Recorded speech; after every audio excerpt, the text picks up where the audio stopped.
Hello friends, स्वागत है आप सभी का सीवीबिकल आर्ट्स क्लासेस में। बिना पढ़े समाजशास्त्र में पास होने का जबरदस्त ट्रिक। जी हाँ दोस्तों, जो ट्रिक आपको बताने वाला हूँ, जो तरीका आपको बताने वाला हूँ, अगर आप इसे समझ गए तो गारंटी है कि बिना पढ़े पास होने का जबरदस्त तरीका बताऊंगा। उन लोगों की तरह नहीं कि जो लोग कहते हैं कि बिना पढ़े कैसे पास हो। मैं आपको वो तरीका बताऊंगा कि बिना पढ़े आप पास हो सकते हैं। उसका मैं प्रारूप आपको, उसका प्रूफ भी आपको दिखाऊंगा, प्रारूप भी दिखाऊंगा, प्रारूप और प्रूफ दोनों दिखाऊंगा, ताकि आप दोनों तरीके से समझ जाएं कि बिना पढ़े सच में कैसे पास हुआ जा सकता है।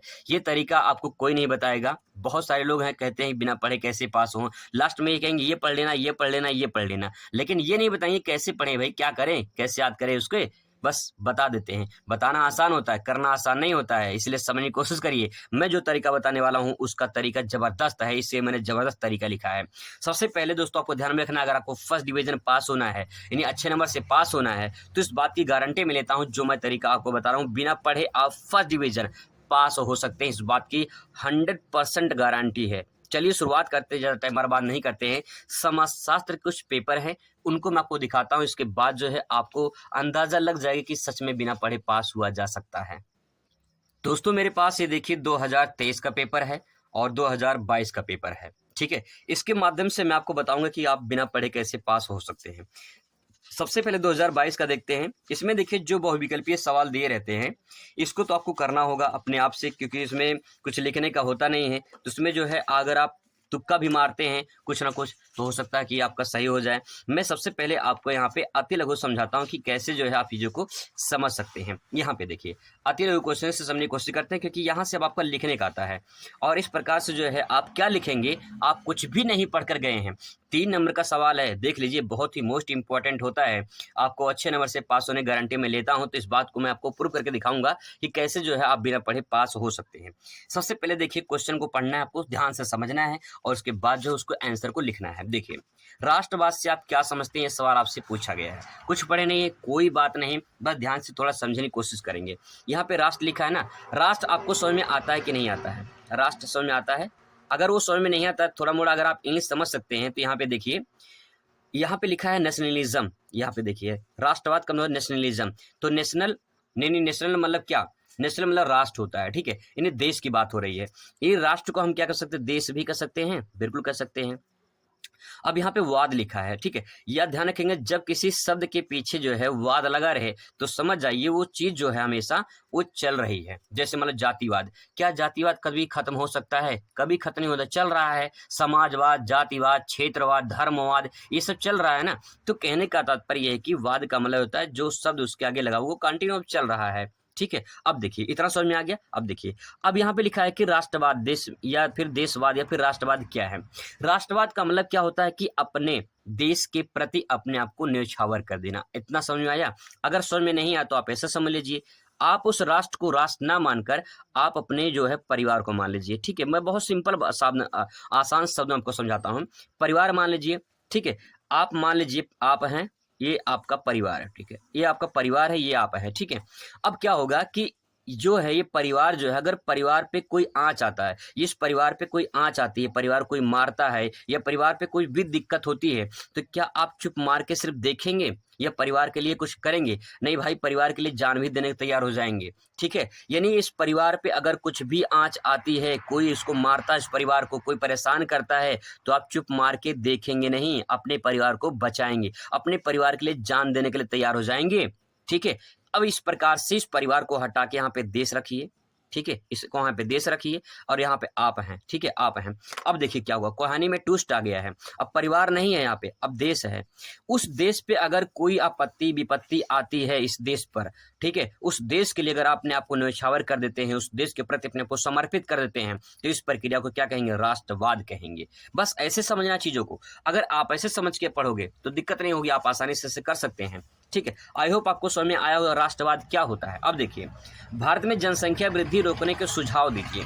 जनसंख्या वृद्धि क्यों बढ़ रही है? इतना समझ में आ रहा है, भारत में समझ में आ रहा है, जनसंख्या समझ में आ रहा है, वृद्धि समझ में आ रही है। वृद्धि का मतलब क्या होता है? बढ़ना होता है। अब जनसंख्या बढ़ रही है, इसको रोकने का क्या उपाय है? कोई उपाय है आपके पास? क्या उपाय है?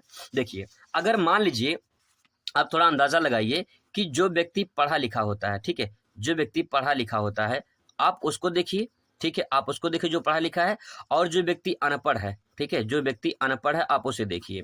ठीक है, अब देखिए अगर आपके जहन में, आपके गांव में, आपके समाज में, आपके कहीं भी क्षेत्र में कोई पढ़ा लिखा व्यक्ति हो, कोई अनपढ़ व्यक्ति हो, अब इनके बच्चों को देखिए, इनके कितने, जो पढ़ा लिखा बच्चा होगा उसके 2 बच्चे होंगे या 1 बच्चा होगा, जो अनपढ़ व्यक्ति होंगे इनके 4 से 5 बच्चे होंगे, है ना।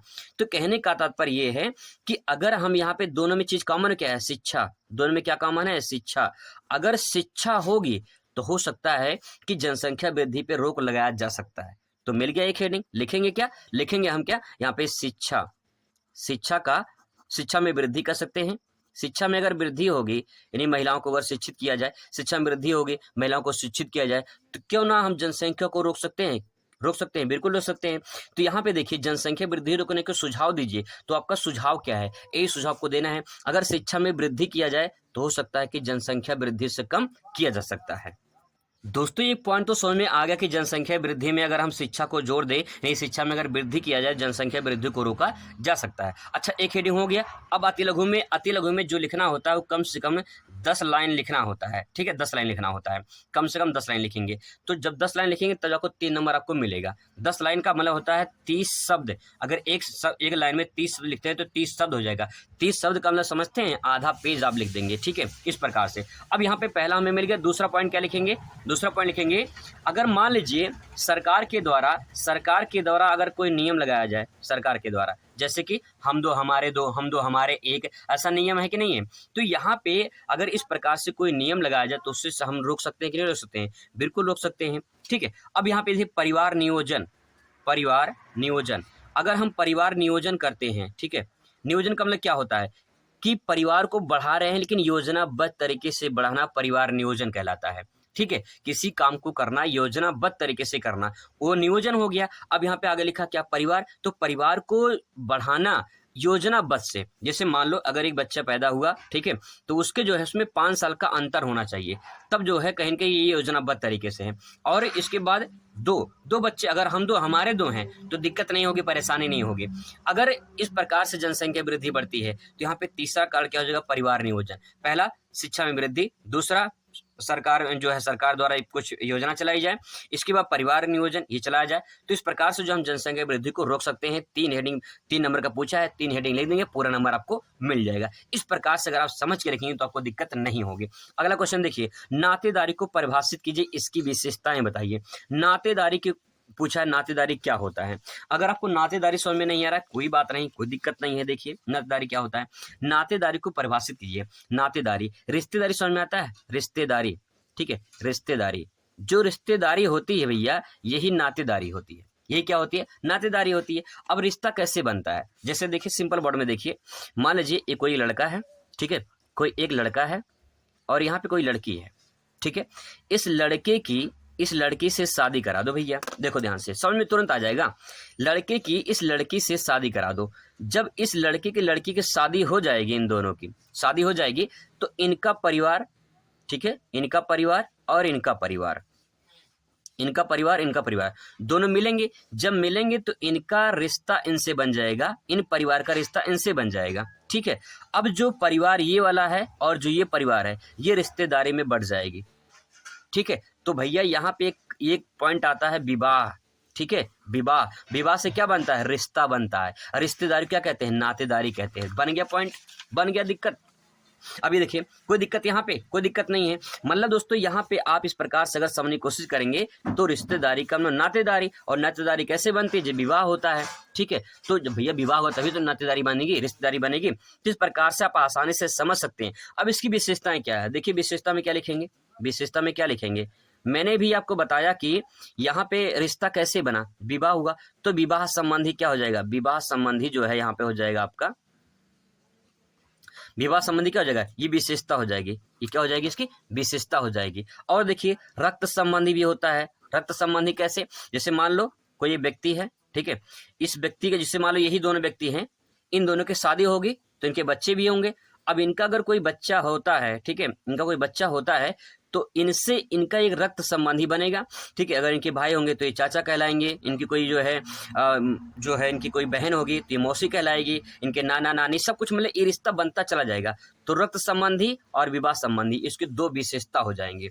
ठीक है, तो यहाँ पे आसानी से 2 विशेषताएं लिख सकते हैं। ठीक है, आगे देखिए, दिव्यांगों के संघर्ष की व्याख्या कीजिए। दिव्यांग समझ में आता है, नहीं समझ में आता है कोई बात नहीं, दिव्यांग का नाम होता है विकलांग, ठीक है। ऐसे समझ लो विकलांग जो गूंगे होते हैं, जो बहरे होते हैं, जो लंगड़े होते हैं, वो दिव्यांग होते हैं। उनको गूंगा बहरा लंगड़ा ना कह के उन्हें दिव्यांग कहा जाता है, एक सम्मानीय शब्द के रूप में। अगर किसी को कह दो हे लंगड़ा, तो लंगड़ा गुस्सा आ जाएगा भाई, ठीक है, दिक्कत हो जाएगी। अगर किसी को दिव्यांग, अगर भाई दिव्यांग भाई थोड़ा इधर आ जाओ, तो दिव्यांग उसको बुरा नहीं लगेगा, हो सकता है उसको समझ में आधा ना आए, ठीक है। लेकिन किसी को तो हे लंगड़ा, तो दिक्कत हो जाएगी, लंगड़ा गुस्सा आ जाएगा तो मारेगा पटक के, तो दिक्कत हो जाएगी। इसलिए दिव्यांग जो है संघर्ष की व्याख्या कीजिए। तो दिव्यांग का मतलब क्या, जो लंगड़े लूले होते हैं उनकी संघर्ष की। आपके गांव में अगर कोई लंगड़ा लूला होगा, कोई गूंगा बहरा होगा, उनका क्या संघर्ष है, उनकी जीवन कैसी है, समाज में कैसे रहते हैं, कितना बेचारे संघर्ष करते हैं। जो लंगड़ होते हैं कैसे चलते हैं, जो गूंगे होते हैं कैसे इशारे में बात करते हैं, जो अंधे होते हैं वो देख नहीं पाते हैं, कैसे संघर्ष है जीवन में, क्या उनके बारे में नहीं सकते हैं। समाज में रहते हैं, समाज में रहकर समाज के बारे में नहीं जानेंगे आप लोग, तो क्या लिखेंगे आप लोग, क्या पढ़ेंगे आप लोग। तो इस प्रकार से अगर समझ के लिखेंगे तो आसानी से आप पास हो जाएंगे। इस बात की मैं आपसे गारंटी लेता हूं कि अगर आप अच्छे तरीके से प्रकार से समझेंगे तो आपको दिक्कत नहीं होगी और आप फर्स्ट डिवीजन पास हो जाएंगे।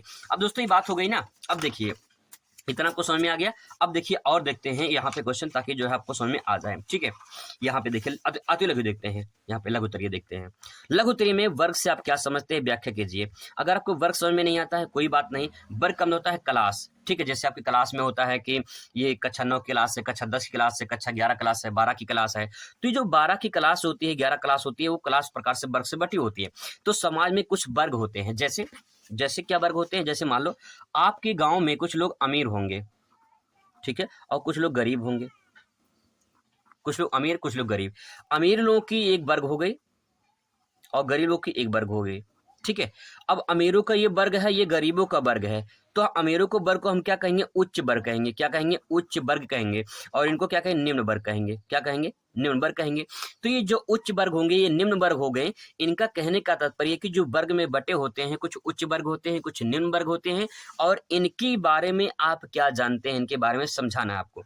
तो भैया सिंपल सी बात है, अमीर लोगों की जीवन शैली कैसी होती है, गरीब लोगों की कैसी होती है, इनके बारे में आप लिख नहीं सकते हैं, आराम से ले सकते हैं यार। गरीबों के बारे में, अमीरों के बारे में जानते नहीं हैं। आपके गाँव में, आपके समाज में अमीर होंगे, गरीब होंगे, उनकी जीवन शैली कैसी है, गरीब की जीवन शैली कैसी है, लिखो ना भाई बनाकर। क्या दिक्कत है, कोई इतना टाइम नहीं होता एग्जामिनर के पास वो कॉपी पूरे चेक करे, ठीक है। बस आप मेन पॉइंट अगर लिख देते हैं तो दिक्कत आपको नहीं होगी। देखिए आगे देखिए, ग्रामीण समाज की प्रमुख विशेषताओं का वर्णन कीजिए। ग्रामीण समाज की प्रमुख विशेषताएं, आप ग्रामीण समझ में आ रहा है, गांव के लोग, समाज यानी गांव में जो समाज रहते हैं, जो लोग रहते हैं, उनकी क्या विशेषताएं हैं। गांव के लोग कृषि करते हैं, पहली विशेषता हो जाएगी। गांव के लोग सर्वाधिक जो है जो कुटीर उद्योग होते हैं उस पे लगे होते हैं। कुटीर उद्योग का मतलब जो हाथ से काम किया जाता है उस पे लगे होते हैं, इसकी विशेषताएं हो जाएंगी। 6 नंबर का सवाल पूछा गया है, आप ग्रामीण समाज में रहते हैं, उनकी विशेषताओं के बारे में नहीं ले सकते हैं, बिल्कुल ले सकते हैं भाई, क्या दिक्कत है। क्योंकि गाँव में रहकर भी गाँव के बारे में नहीं जानेंगे, समाज के बारे में नहीं जानेंगे तो क्या जानेंगे, क्या पढ़ेंगे आप लोग। इस प्रकार से अगर समझ के लिखेंगे, बना के लिखेंगे तो आप आसानी से इसको लिख सकते हैं। तो दोस्तों इस प्रकार से आप लिखें, इस प्रकार से देखिए आप यहाँ पे जो है 2023 का भी इस प्रकार से जो है आप सवाल लिख सकते हैं, आप समझने की कोशिश करेंगे। देखिए इसमें नातेदारी 2023 में भी पूछा गया है, ठीक है। सामाजिक आंदोलन के बारे में पूछा गया, उदारीकरण के बारे में पूछा गया है। उदारीकरण का मतलब क्या होता है, किसी भी व्यापार में या किसी भी जो है क्षेत्र में उदार बरतना। उदार का मतलब होता है एक तरह से छूट देना। जैसे मान लो कहीं पे आपको जो है सामान मिल रहा है, ठीक है, 10 रुपए का, उसमें कुछ छूट दे दिया जाए, 8 रुपए का दे दिया जाए, तो क्या हो गया, आपको 2 रुपए का छूट दिया गया है, उदारीकरण हो जाएगी। इस प्रकार से अगर आप लिखेंगे तो दिक्कत नहीं होगी, आप आसानी से उसको समझ सकते हैं। बाकी मैं आपको समझाऊंगा और अच्छे तरीके से। मिलते हैं नेक्स्ट वीडियो में। Thanks for watching.